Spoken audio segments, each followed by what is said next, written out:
Thank you. Unfortunately, Clarence couldn't be here today. So I'm his other half, his better half, actually. And so he was feeling under the weather today, so he decided to stay home, and he trusted me to come and say the right words. And I also want to acknowledge the Treaty 1 territory of my ancestors, and I'm from 18 Inuit. And I feel very honored to be here today for this significant time to honor a very prestigious community member. And I actually told Strini I brought my sister, who he taught 35 years ago. And my sister and my husband went to university together, and Strini was one of the professors. So I feel very honored to be part of this celebration today. In the tradition that we follow, in the Anishinaabe tradition, Aboriginal people, we're oral history. We practice our traditions through oral histories, legends, and stories. But one of the things that we do in our community, and it's not just to honor our own Indigenous people, but it's to honor people from all walks of life, is to extend that honor song. And in the way we follow, this is the highest honor that you can get as a human being as you walk this Turtle Island. This is the most significant honor that anybody could ever receive, is to have an honor song sung for you. And this is why we're here today. Strini has done a lot of contributions to our First Nations community, our Métis communities, and we value that. He has empowered a lot of our young people and older people as well. And he has made time for every single one of us. He has made us to feel welcome and to be made to feel equal. And I truly honor that as well. What we're doing here today is I'd like to ask Strini to come forward. And I was also given a tradition of tobacco. Tobacco is one of our sacred medicines. And for us to do this is our authority to do this honor song for Strini. And I want to ask you to stand up, but normally people are stand up, but that's okay. That's all right. And so with that, this is the way we honor, and this is the way we show our respect for a community member that is very well respected.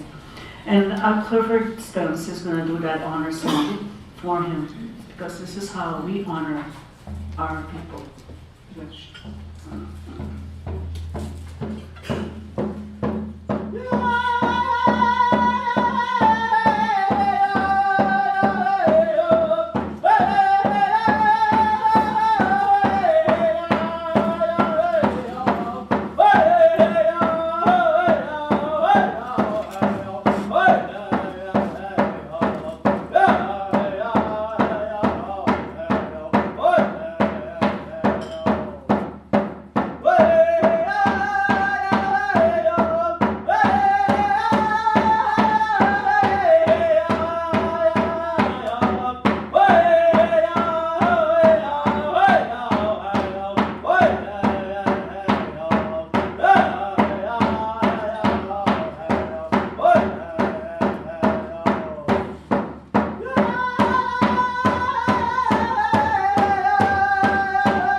Thank you very much, Barbara and Clifford. As I mentioned before, I'm Strini's granddaughter and I'm very proud to be. Grandpa and Grandma have always been an integral part of my life, and I consider them to be two of the most important people and role models to me. They have taught me the importance of compassion and of community, for which I am grateful. Today and always, I'm incredibly proud of them and of the recognition of my grandfather's work through the Order of Canada. So we are going to have a few presentations now. First, Grandpa's children, my mom Vijay, my uncle Kamaran, and my aunt Nalini are going to tell you a little bit about my grandpa's life so you can learn a bit about the earlier years of his life, which may be unfamiliar to you. So here they are now.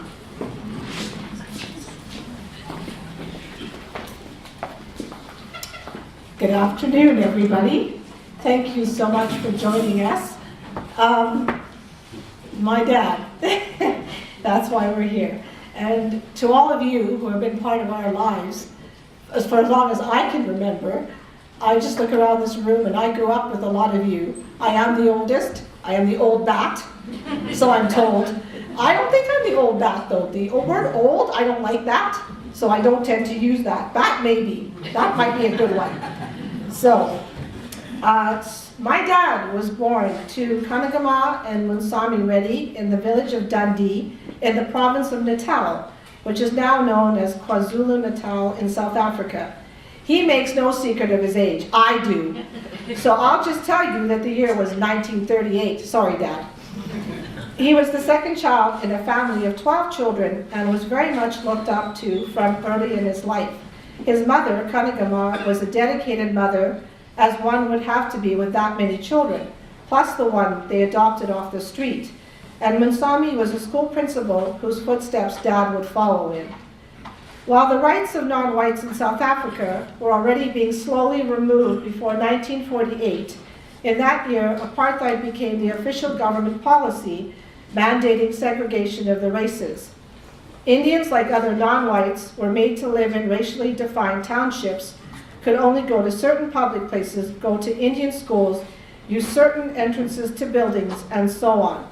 It was also very difficult financially to do post-secondary education for most non-white families. Dad was fortunate to be able to go to university, but the conditions there were, as he says, laughable, and include an old army hut while they looked up at the beautiful whites-only view up on the hill. Now, Dad had excelled at school, no surprise to any of us, and so graduated high school at the age of 15. From there, he went on to university, and after 2 years of studies, began teaching high school at the age of 17. As you can all see, Dad is not a big man. And he hasn't shrunk. Well, not much that we know of. We're not sure, though. Imagine when he began teaching high school at 17. Many of his students, who had to call him sir, were much bigger than he was. But even then, he was self-possessed and had a gift for teaching and managed to keep them in line. That doesn't surprise me because he does that to us. A year later, he completed his Bachelor of Arts. This time at university provided an important time in Dad's life. It is where he first got to know anti-apartheid activists, some of whom who wound up in the Mandela government. As such, this time set him not only on his lifelong path in education, but also in pursuit of social justice. Ironically, social justice became an issue for his own university graduation, as Indian graduates and their family members would have to sit at the back of the auditorium. Dad and a number of his fellow Indian graduates could not accept this. They boycotted the graduation. It was an incredibly difficult decision to make, as his parents and entire family, from the day he entered university, had pinned their hopes on celebrating the family's very first university graduate. But their principals told them that they couldn't attend that graduation, and with broken hearts, the family accepted that it was the right thing to do.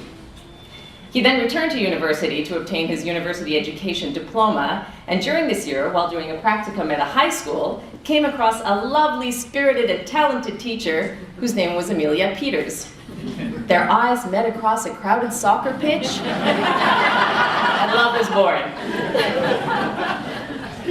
In 1961, their first child and first grandchild in the Reddy family was born, Vijaya Lakshmi. Now you know how old she is. This brought home to Mom and Dad that they didn't want to raise their children in a place where they would be second-class citizens. They decided to leave South Africa. This was, too, an incredibly difficult decision based on principle, having just brought the first grandchild into the Reddy family, but they couldn't contemplate raising their children under apartheid. In 1962, Mom and Dad and their little bundle boarded a train for Rhodesia amidst a lot of tears. In Rhodesia, they found teaching jobs and increased their family by one with the arrival of Kamaran in 1963. However, many months later, they found out that they and the other teachers were being paid by race and that their black colleagues were being paid less than they were. They had left South Africa on account of this kind of inequality and decided they had to move on. At that time, the federation of which Rhodesia was a part was splitting up, and people had to make a choice as to which part they wanted to remain in. Zambia was becoming independent, so they chose to go there in 1964. There, they made friends with other South Africans. They also took in refugees from the apartheid regime, one of whom was their good friend, Ahmed Randeri. Well, he was unknown to them at the time, but became a lifelong friend. He was a member of the African National Congress, and during this time, the ANC in exile became established in Zambia. I'm telling you this not only because it was Dad's first real interaction with the ANC, but also because it led to one of the more entertaining chapters of their lives. As the ANC had the idea of opening a restaurant as a fundraiser. So ANC members and supporters would volunteer their time working in the restaurant, and it would raise money in support of the freedom struggle. So the copper chalice was opened, and Mom at home with her babies was making desserts to send to the restaurant, and Dad was running between the kitchen, prepping food, and the front door with his bow tie on, welcoming people in as the maitre d'. Now they loved Zambia, and they really hoped to settle there. And they wanted to stay and apply for citizenship. And they were offered easy passage, but based on preference, based on race. They found out again that people were being offered positions based on race and different salaries, but they chose to go as the locals and to be paid as locals in their teaching positions.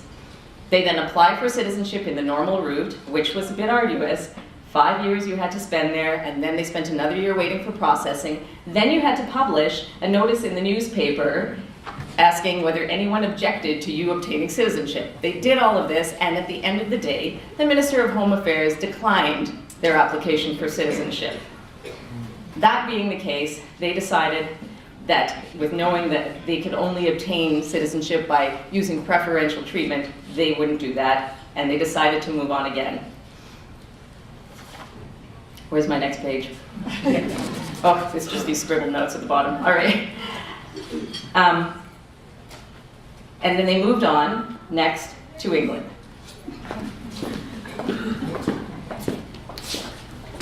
In 1970, the family of four, plus gestating fetus, left the African continent for London, England. They had a 3-month temporary visa there, so Dad registered at a school for teachers of English as a second language and got a 3-month extension. Then one day, the director asked what we were doing there, and then offered a job and got him a work permit. And Dad started teaching the courses he had been taking while Mom gave birth to Nalini, and together they cast their glances about the globe in search of a stable country that would have them and where equality of people was espoused. While there, anti-apartheid activism became more of a part of Dad's life, as coincidentally, their lovely landlady was an anti-apartheid activist. Dad managed to obtain a job offer in Australia, but while Australia was at the time offering free passage to white immigrants, they kept stalling on processing the family's immigration until finally Mom and Dad had enough of waiting, and Dad flew to Canada armed with some hope and a lot of gumption to look for a job. And in Canada, he picked up the want ads, saw a job interview in Sault Ste. Marie, flew there for an interview, and then having seen that Kelsey School Division was interviewing in Winnipeg, he hopped a bus to the Winnipeg, had a good interview, but when they said they'd get back to him in a couple of weeks, he and his gumption said they needed to know that day. So they discussed, and they offered him the position. So it was that the family finally settled in Nepal, Manitoba in 1971. There, first as a teacher, then as a vice principal, then a principal. Next chapter in Dad's educational and social justice trajectory began as he learned the story of Indigenous peoples in Canada and took it to heart, seeing the similarities between their experiences and those of the non-white people in South Africa. In 1977, the family came to their home destination, Winnipeg, when Dad took a job at the Department of Education in Language Consulting Services. In Winnipeg, his social activism continued and grew from that point, with anti-apartheid and anti-racism work becoming a big focus in the 80s, and then a variety of endeavors related to children, education, and social inequalities. Now we're going to get John to talk to you about something, so we'll stop here, but not before we sang. We love you, Mom and Dad, and are immensely grateful to both of you for the lives you've given us, for the risks you took, and for the community-minded lives that you've led. And I just want to close with, Dad told us a little story one time that his father, my grandfather, had a skin condition that made him appear white. So the joke was, they would go down to the train station and send Granddad into the whites only section. They got him tour around and watch him from the other side. Then watch him come back.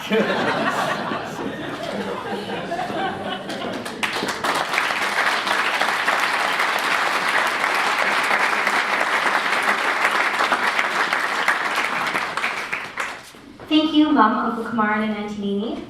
Now we're going to have a special tribute to Grandpa by his good friend, John Weems. Grandpa and John first met on the executive of the Manitoba Teachers Society in the early 1970s. They have continued to work together in their various educational capacities over the years, and as school division superintendents, and at the U of M's Faculty of Education, where John served as dean. John?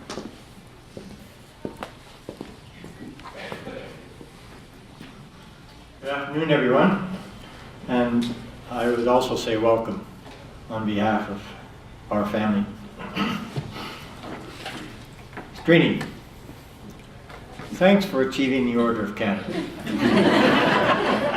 This is a huge achievement. Many of us don't know a lot of Order of Canada people, right? So we're pretty happy that you got this, and we actually think that you may be the best of the 150 best Canadians.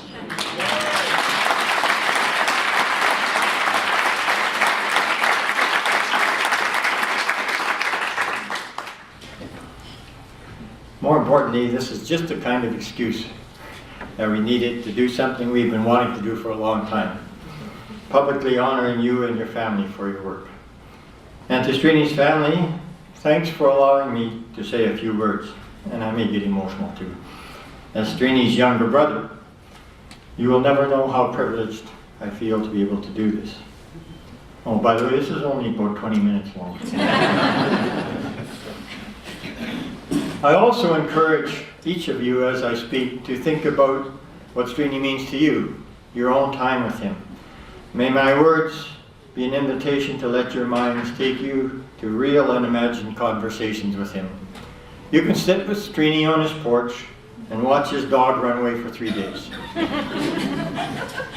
Or tell him he's reached the age of, you're looking good. Whatever comes to mind.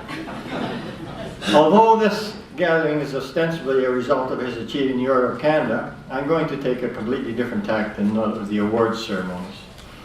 To me, those tributes always sound more like obituaries and eulogies, where we celebrate a past life. So I'm going to talk about Strini as a very alive human being, and what he means to us, and what his life means to all people who know him, although I will also use the past as reference. Education is the most powerful weapon which you can use to change the world.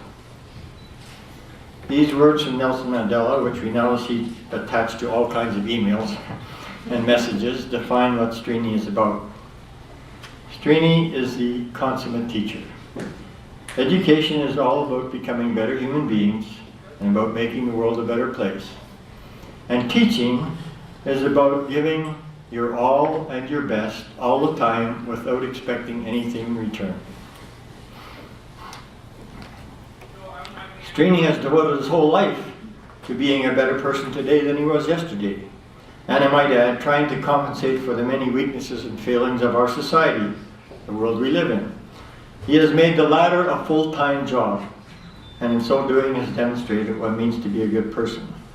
Now we could talk about his characteristics: humility, kindness, compassion, empathy, courage, persistence, patience, passion. These are the best virtues available to human beings. But we can, and I think we should rather talk about his achievements in education. But just before you think he's perfect, I need to tell you that he has a learning disability. And it's in arithmetic. He can add okay. He just has no idea how to subtract. Or, as we used to say, to do takeaway. You'll see what I mean. From the time he stepped into Manitoba, Strini was a leader, first in northern Manitoba, as a principal and the other things you heard, superintendent, member of the Manitoba Teachers Society, where I met him first in the early 1970s. Then as executive director of Mass. But after that is when he really got rolling. After that, he just kept adding. The Coalition Against Apartheid 2.0, Healthy Child Manitoba, CSI, the summer learning program for any city, which is now spread to other places where it is needed, Breaking Barriers, Building Bridges, Canoe, the program which allows inner city children to experience the benefits of university, Project Love, other fundraising in support of wells in Zimbabwe, education for children in refugee camps in East Africa, poverty reduction in the city. The list goes on, as do the groups he enlisted to support these projects. The Boys and Girls Club, Rotary International, Winnipeg Business Council. And they all deserve credit, but they actually wouldn't have as much credit if it wasn't for him. And of course all of us who at one time or another have been tapped on the shoulder to help out. Always adding to the list, never taking away from it. Just a few of his more well-known achievements. If you take time to talk to him, you will discover that he is the driving force behind many other educational adventures. Too many to list. And he loves to talk about them. I think it's impossible to capture, even contemplate the breadth and depth of his educational reach and his educational impact on the world. Thousands of children and young people from around the world and here in Manitoba are benefiting from his past and present efforts. And who knows what they will bring to the world because he cared. He not only provides the young with hope and dignity, his efforts also provide them with worthwhile, meaningful educational life experiences beyond their wildest dreams and their parents' and teachers' most generous imaginations. To Strini, the impossible just takes longer. But the pursuit and achievement of the impossible fills him with the greatest joy. He is an example and a model for all of us, a moral actor who seems to be wherever you go where people need inspiration and support. Education is not a spectator sport to him, and it is available to everyone. One of his favorite quotes comes from a very young Jasmine. One fall as she watched the leaves blowing around the backyard. "Grandpa, everything is everywhere!" And so it seems to Strini.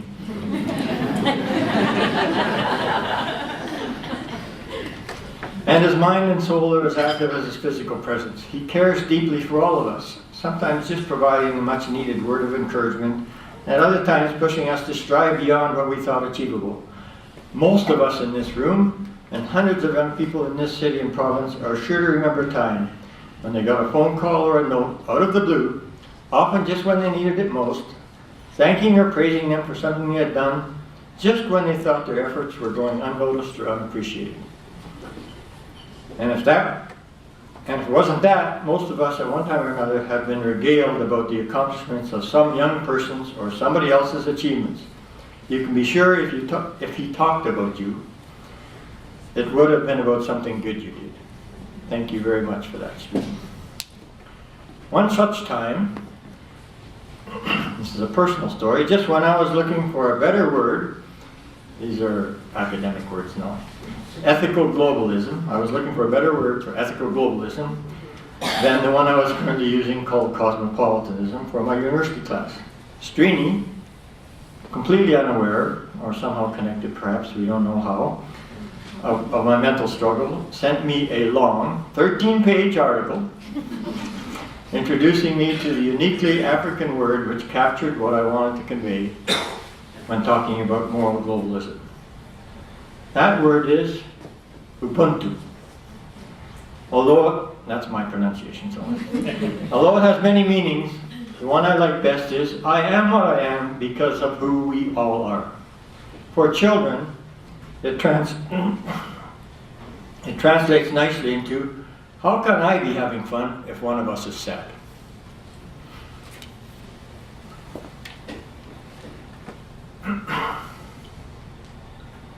I think the words used by Barack Obama at Nelson Mandela's funeral capture the essence of Ubuntu and of Strini's life embodying Ubuntu. I admire, those are my words, his recognition that we are all bound together in ways that are invisible to the eye, that there is a oneness to humanity, that we achieve ourselves by sharing ourselves with others and caring for those around us. Strini's example of thinking globally and acting locally, understanding that what happens locally can have impact around the world in unimaginable ways. For me, Strini's life embodies a favorite quote from Einstein. Imagination is more important than knowledge, for knowledge is limited, whereas imagination embraces the entire world.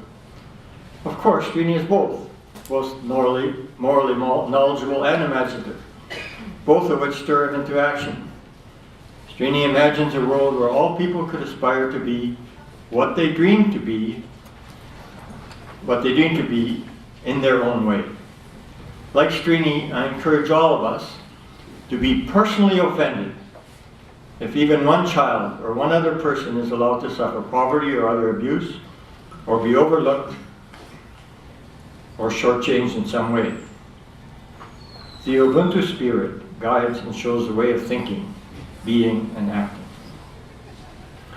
Finally, no tribute would be complete without thanking those people most responsible for making it possible for Strini to be who he is.